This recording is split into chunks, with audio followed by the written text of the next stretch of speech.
कहानी की शुरुआत होती है कैसे फोटोग्राफर से जो फोटोग्राफी करने के चक्कर में एक सुनसान रेगिस्तान में फंस जाता है। फिर भटकते हुए मदद मांगने के लिए वो एक झोपड़ी तक पहुंच जाता है, लेकिन वहां जाने के बाद इसे पता चलता है कि वो तो एक कबीले के जाल में फंस चुका है। इसके बाद इसके साथ क्या होता है देखेंगे हम आज की इस कहानी में। तो कहानी की शुरुआत में हम एक आदमी को देखते हैं जिसका नाम विंडम स्टोन होता है, जो एक सुनसान रेगिस्तानी इलाके में सूरज गिरन के फोटोज और वीडियोज लेने के लिए आया होता है। इसे अपना काम खत्म करने के बाद इसे शाम होने से पहले अपनी कार तक पहुंचना है, जो इसने थोड़ी दूर खड़ी कर रखी थी। अब फोटोग्राफी हो जाने के बाद जब वो वापस जा रहा होता है, तभी इसे यहाँ पर रोते हुए एक बच्चा नजर आता है। तो स्टोन को ये समझ नहीं आ रहा था कि ये बच्चा आखिर सुनसान जगह पर अकेला क्या कर रहा है।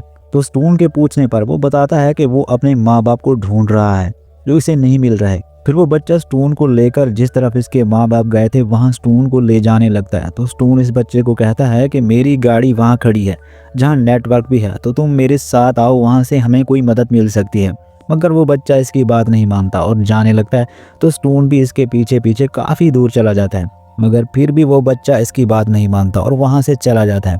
अब स्टोन इस लड़के की हेल्प करने के चक्कर में खुद अपना रास्ता भटक जाता है और अब दिन भी ढलने लगता है और अंधेरा हो जाता है। तो स्टोन ये फैसला करता है कि अब वो यहीं पर रात गुजारेगा। फिर वो एक जगह देखकर वहीं पर सो जाता है। तभी वो अपने आसपास कुछ आवाज़ों को महसूस करने लगता है और इन आवाज़ों की तरफ चलने लगता है। स्टोन जब एक जगह पहुंचता है तो इसे गहरी खाई नजर आती है और इसमें इसे एक घर भी नजर आता है। तो वो सोचता है कि यहाँ पर इसे मदद मिल सकती है, इसलिए खाई में लकड़ी से बनी एक सीढ़ी के जरिए नीचे जाता है और इस घर में जाकर दरवाजा नॉक करता है। मगर दरवाजा नॉक करने पर कोई दरवाजा नहीं खोलता, इसलिए वो खुद दरवाजा खोलकर अंदर चला जाता है और दरवाजा खुलते ही वो एक खूबसूरत सी लड़की को देखता है जो खाना बना रही थी। मगर वो लड़की स्टोन को अपने घर के अंदर आता हुआ देखकर कुछ खास रिएक्शन नहीं देती। तो स्टोन इसे कहता है कि मैं यहाँ भटक गया हूँ और मुझे लगा कि यहाँ से मुझे कोई मदद मिल सकती है, तो मैं यहाँ आ गया। फिर वो लड़की स्टोन को अपना नाम अलीना बताती है और कहती है कि मैं यहाँ अकेली रहती हूँ और मैंने खाना बनाया है और तुम्हें शायद भूख लगी होगी, तो तुम भी चाहो तो खा सकते हो। अब ये लड़की असल में कौन है और यहाँ अकेली क्यों और कैसे रहती है, ये सब कुछ हमें कहानी में आगे पता चलेगा। वहीं स्टोन को भी ये लड़की अजीब तो लग रही थी, लेकिन वो काफ़ी भूखा था, तो इसके कहने पर वो खाना खाने के लिए बैठ जाता है और इसे सारी बातें बताने लगता है कि कैसे वो एक बच्चे की वजह से यहाँ फंस गया है। लेकिन अलीना इसकी बातों में कोई दिलचस्पी नहीं लेती और स्टोन को कहती है कि रात बहुत हो गई है, तो तुम चाहो तो यहाँ सो सकते हो। अब स्टोन के पास कोई दूसरा रास्ता भी नहीं था और ऊपर से ये लड़की भी इसे कुछ अजीब लग रही थी, मगर फिर भी वो यहाँ रात गुजारने का फैसला कर लेता है।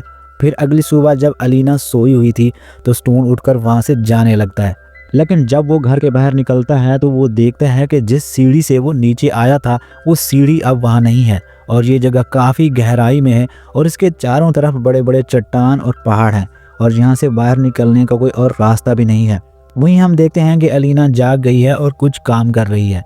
तो स्टोन जाकर इसे पूछता है कि मुझे वो सीढ़ी नज़र नहीं आ रही जिससे मैं रात को यहाँ आया था। तो अलीना पहले तो उसे कोई जवाब नहीं देती, मगर फिर वो स्टोन के बार बार पूछने पर कहती है कि वो सीढ़ी इन लोगों ने हटा दी होगी। वो कभी कभी सीढ़ी लगाते हैं और फिर हटा देते हैं। तो स्टोन पूछता है कि वो कौन लोग हैं, क्या यहाँ और भी लोग रहते हैं। तो अलीना इसे इस बात का कोई जवाब नहीं देती और यहाँ से चली जाती है। इसके बाद स्टोन जाकर इन पहाड़ों पर चढ़ने लगता है और मदद के लिए चिल्लाने लगता है, मगर इसकी आवाज़ कोई नहीं सुन पाता। फिर आगे हम देखते हैं कि रात हो गई है और स्टोन को मजबूरन एक और रात यहाँ गुजारना पड़ता है। फिर अगले दिन स्टोन अलीना के घर से एक कुल्हाड़ी लेता है और इसके सहारे वो इस चट्टान पर चढ़ने की कोशिश करता है और इस तरह वो आधी पहाड़ी पर चढ़ भी जाता है। लेकिन तभी अचानक कोई चीज़ ऊपर से गिरती है जिससे स्टोन का ध्यान भटक जाता है और वो सीधा नीचे आकर गिर के बेहोश हो जाता है और इसे ऐसे ही बेहोश पड़े हुए वहाँ रात हो जाती है। फिर जब इसे होश आता है तो वो देखता है कि गिरते समय वो कुल्हाड़ी इसके पैर में लग गई थी, जिससे वो दर्द के मारे ज़ोर ज़ोर से चिल्लाने लगता है। तभी अलीना वहाँ आती है और इस कुल्हाड़ी को इसके पैर से निकालती है और इसे अंदर ले जाकर इसकी मरहम पट्टी करती है।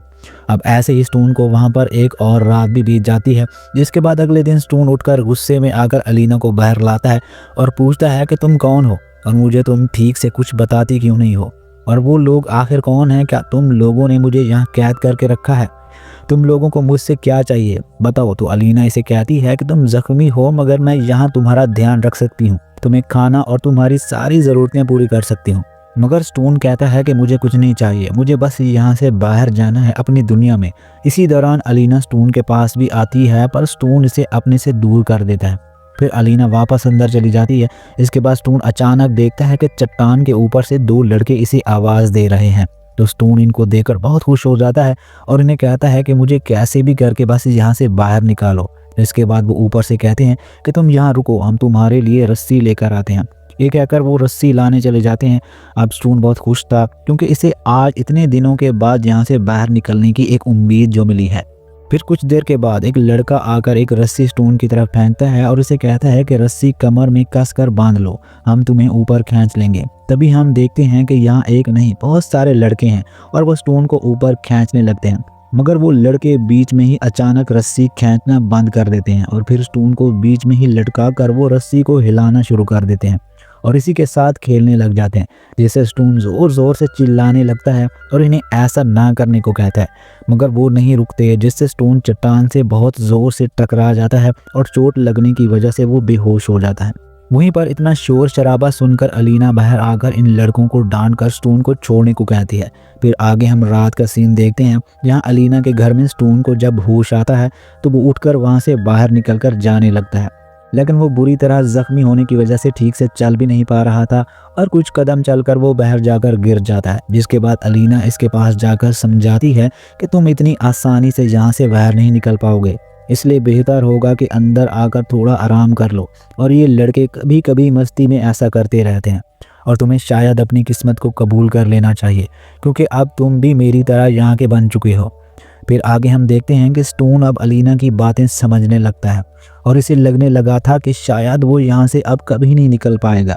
और अब स्टोन भी अलीना के साथ यहाँ रहना सीख गया है और जिन बच्चों ने इन्हें यहाँ फंसाया था वो इनकी ज़रूरत का हर सामान बीच बीच में इन्हें दे दिया करते थे। और अब अलीना भी एक वाइफ की तरह स्टोन के साथ रहने लगी है। वो इसे खाना बनाकर खिलाती है, इसके कपड़े धोती है और इसकी हर ज़रूरत का ध्यान रखती है। और दूसरी तरफ स्टोन अब सब्जियां उगाने लगता है, लेकिन ये सब स्टोन यहाँ सिर्फ अपना मन लगाने के लिए कर रहा था। हालांकि इसे अब भी एक उम्मीद थी कि वो आज नहीं तो कल कैसे भी करके यहाँ से बाहर ज़रूर निकलेगा। फिर एक दिन इनमें से एक लड़का इन्हें सामान के साथ अल्कोहल भी दे देता है और स्टोन इस रात को बहुत पी लेता है, जिस वजह से दोनों धीरे धीरे एक दूसरे के बेहद करीब हो जाते हैं और इंटीमेट हो जाते हैं। अब आगे यहाँ इनकी ज़िंदगी ऐसे ही बीतने लगती है और स्टोन भी खुद को बहलाने के लिए कुछ ना कुछ करता रहता है। फिर एक दिन अलीना स्टोन को बताती है कि वो प्रेग्नेंट है, लेकिन ये बात सुनते ही स्टोन परेशान हो जाता है और कहता है कि तुम ये क्या कह रही हो, मुझे यहाँ इस नर्क में कोई बच्चा नहीं चाहिए, वो भी तुम जैसी नासमझ लड़की की कोख से। तुमने तो आज तक मुझे ये भी नहीं बताया कि तुम कौन हो और कहाँ से आई हो और वो लड़के कौन है, और कुछ कहने पर एकदम चुप रहती हो। अब आगे हम देखते हैं कि कुछ दिन बाद वो लड़का वहां आता है जो इन्हें ज़रूरत का सामान दिया करता था। वो आकर स्टोन को अपना नाम लीप्स बताता है और इससे ऊपर से बातें करने लगता है और कहता है कि क्या तुम मुझे पढ़ा सकते हो, क्योंकि मैं भी पढ़ लिख के समझदार बनना चाहता हूँ।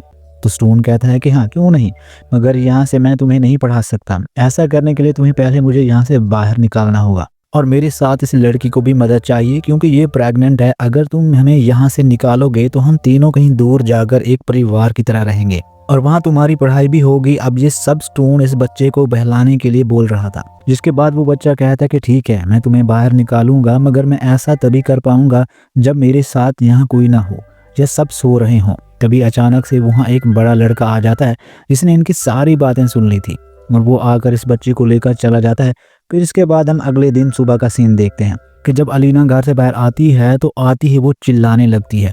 तभी इसकी आवाज़ सुनकर स्टोन भी बाहर आ जाता है। तो वो देखता है कि इन बड़े लड़कों ने लीप्स को मारकर चट्टान के ऊपर टांग दिया है और ये वही लड़का था जिसने स्टोन को यहाँ से निकालने की बात की थी। अब ये सब देखकर अलीना पागल सी हो जाती है, लेकिन स्टोन कुछ समझ नहीं पा रहा था कि आखिर अलीना इस लड़के के लिए इतना क्यों रो रही है। तभी अलीना स्टोन को कहती है कि वो मेरा बेटा था और तुम्हारी वजह से इन लोगों ने इसे मार दिया है। अगर तुमने इससे यहाँ से निकलने की बात ना की होती तो शायद आज वो जिंदा होता। ये कहते हुए अलीना एक लकड़ी का टुकड़ा उठाकर स्टोन के सर पर मारकर गिरा देती है और फिर इतना मारती है कि वो बेहोश हो जाता है।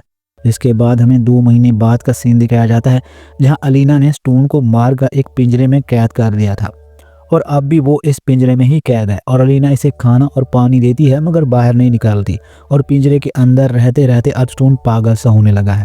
और फिर एक दिन एक लड़की पहाड़ी के ऊपर आती है और वहाँ से वो स्टोन को देख लेती है। फिर स्टोन इसे मदद लाने को कहता है और वो लड़की स्टोन की मदद के लिए पुलिस को बुलाने जाती है। अब स्टोन को बहुत दिनों बाद जहाँ पर एक उम्मीद की किरण नजर आई थी, मगर इसके कुछ देर बाद ही स्टोन देखता है कि वो लड़के इस लड़की को पकड़कर वहीं ले आते हैं और स्टोन को दिखाते हुए इस लड़की को इसके सामने ही जान से मार देते हैं।